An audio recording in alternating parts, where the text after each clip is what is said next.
8 Jago Nabidul.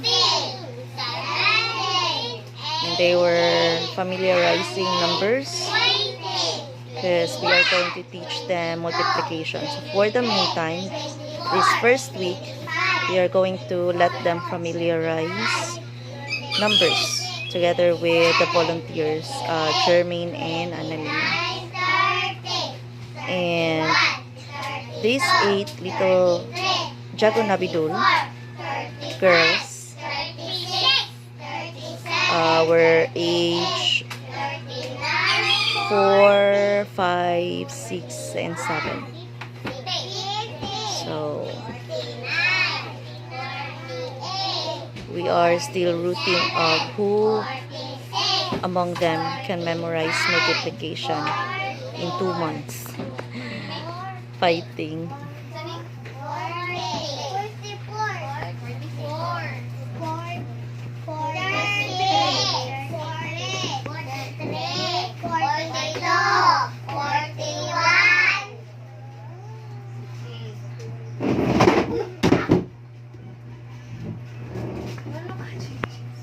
Sit properly. Mo lagi na. Mo na sit properly, Jude. Basta maglingkod di sige langas kay para dili matagak. Sit properly. Sige, tarong lingkod, Joy. Na. Sige, magtagsa-tagsa na ko. Sige, una ta ni Rose. Dali, Rose. Stand up, Rose. Saan nga number? Saan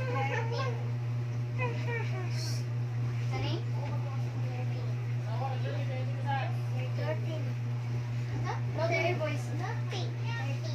13? Wrong. 30. Sit properly, Precious. Kani. 15.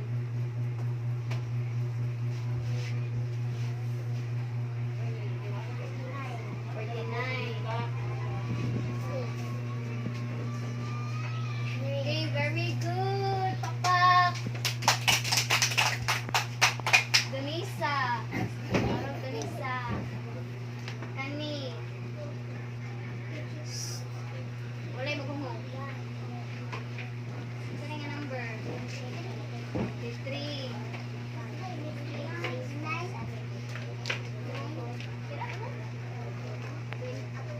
29. Kani. Okay. So, ma, check mo ta. Let's check na exchange na mo. Okay. So choose the best answer, A, B, C, or D to complete the sentence. Okay, so kinsa mo read sa number 1. Sige, that's a ring. How is your first week? Stand up po. How is your first week lang school? Teacher. Is it B, A on, B at, C 4, D 2? What is the right answer? How is your first week? B at school. At school. Better be. Number 2. Who will read number 2? Number 2. Who will read number 2? Richard. Stand up. My brother often helps me lang my homework. D. D. With. My brother often helps me with my homework. Number 3.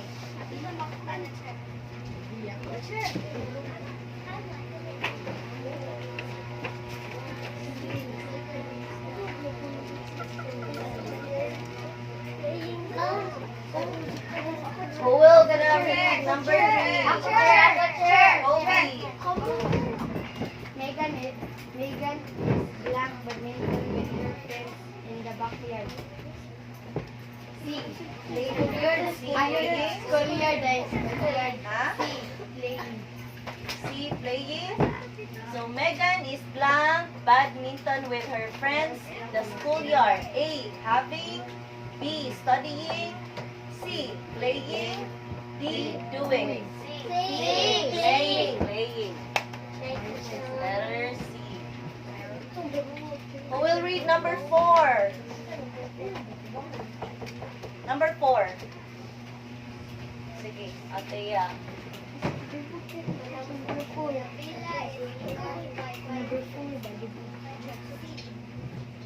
The villa is flanked by pine trees. A. Surrounded. B. Built. C. Covered. D. Grounded. Sama.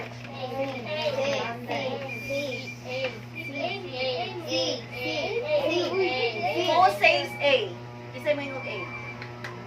Kisay mo nga C. The answer is A. Why? Nga naman sure. When you say surrounded, surrounded is napapalibutan. When you say build, kana i-build. When you say covered, covered is na tabunan. So when you say grounded is nara siya sa ground.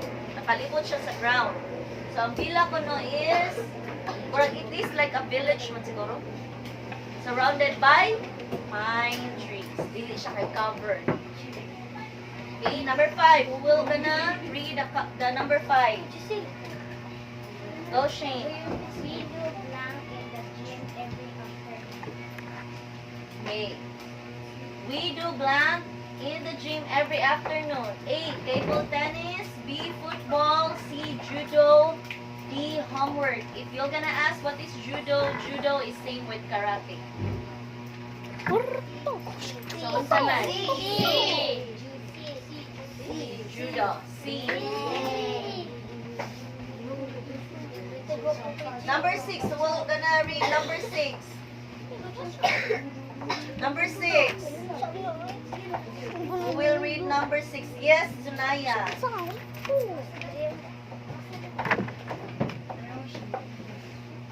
Blank does Jane have science on Monday and Friday?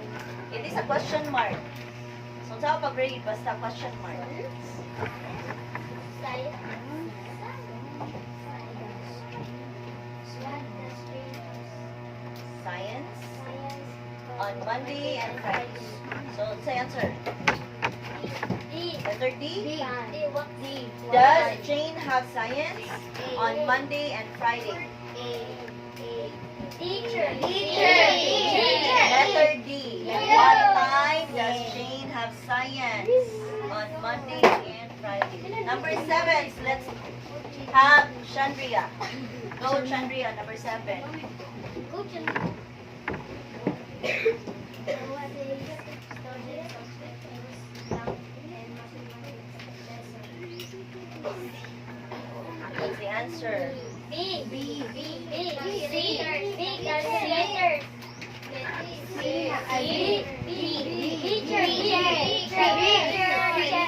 Nowadays, students often use blank in mathematics lessons. A. Rubbers. B. Calculators. C. Pencils. D. Letter B. Calculators. Okay, 7 over 7. Who got 7?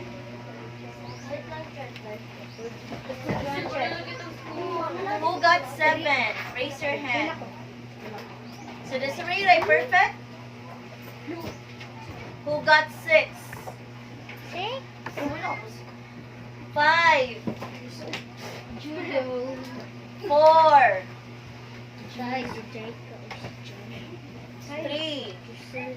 Dave and Aluna, study well ha. Study hard. English.